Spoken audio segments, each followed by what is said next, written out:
So similar to the other session, there's going to be a few changes that we made to this leg day.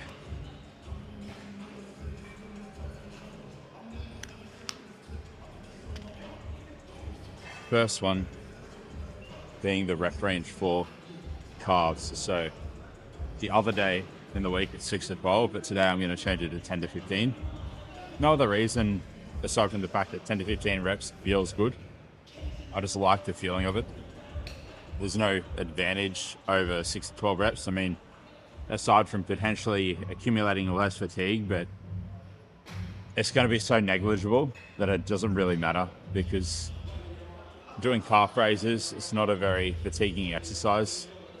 So even though higher rep ranges tend to generate more fatigue than lower rep ranges when taken to the same proximity from failure and when done in the same volume in terms of number of working sets,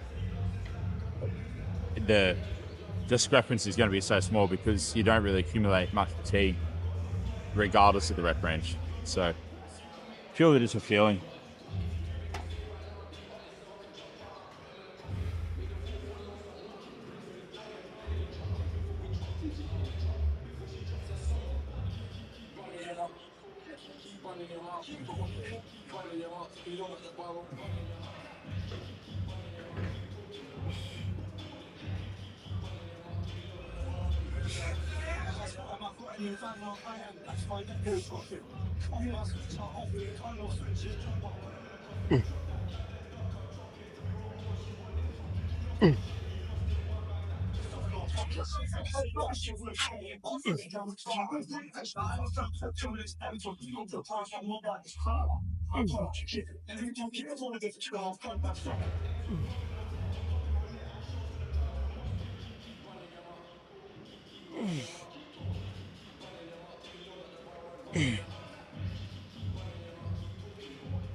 Now, the decision to come to this gym instead of World Gym Ipswich was actually a conscious decision, believe it or not. Even though I normally do this training session at World Gym Ipswich, or prior to that I worked out in Red Band, the reason I came to this gym was this particular machine that I'm sitting on, the Canada lying hamstring curl. Now, in comparison to other brands of lying hamstring curl, this one just reigns superior, hands down, in a number of different ways. The force curve's better, the range of motion's better, The padding feels more comfortable. Everything about it's better.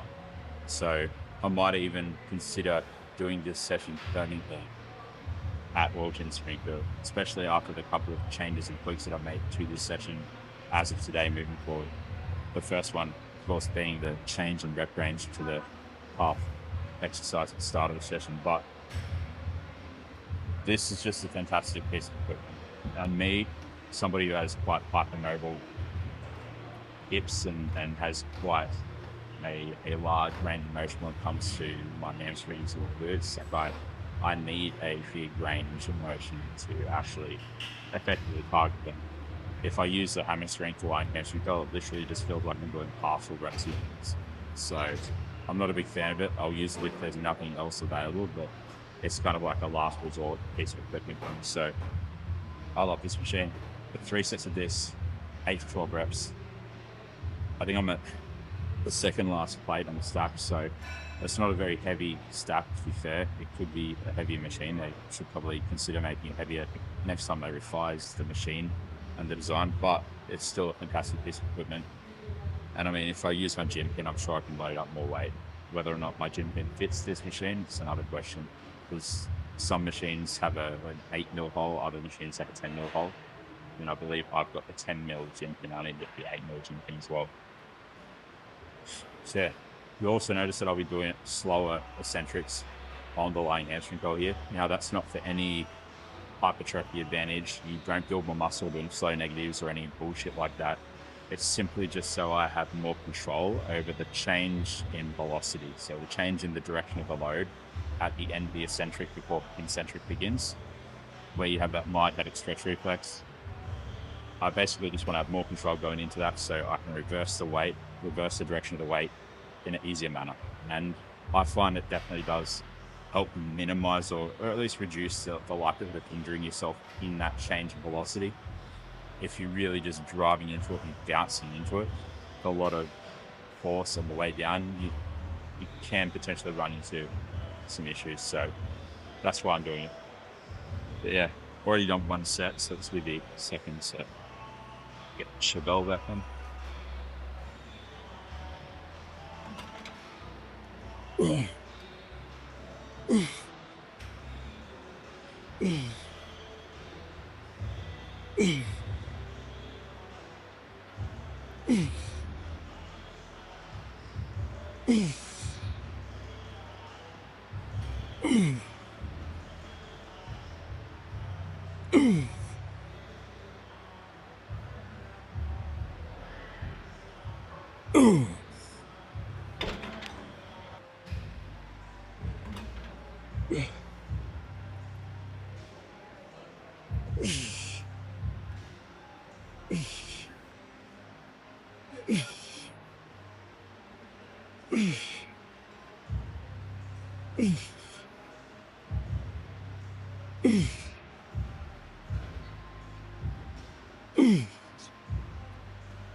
Ooh.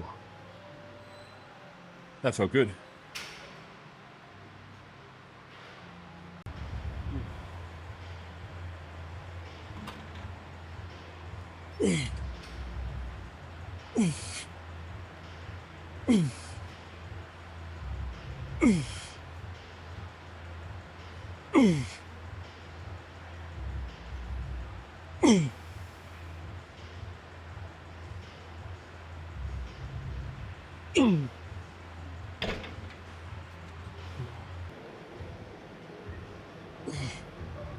I definitely prefer the older versions of this machine, but this is still alright.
Now, if I was pausing at the top, like a lot of people do when they use this, essentially turning the set into a rest pause set, I'll be able to pump out close to 20 reps with this, but making the set a continuous set, where the reps are just continuous, no break in the cadence, it makes it way harder. And you'll fail way shorter of what you're capable of doing if you're to say momentarily pause between each rep at lockout. So it's the way I standardize the progression on these bigger movements so I don't accumulate as much fatigue. Because if I were to rest pause, I'd accumulate more fatigue in a single set.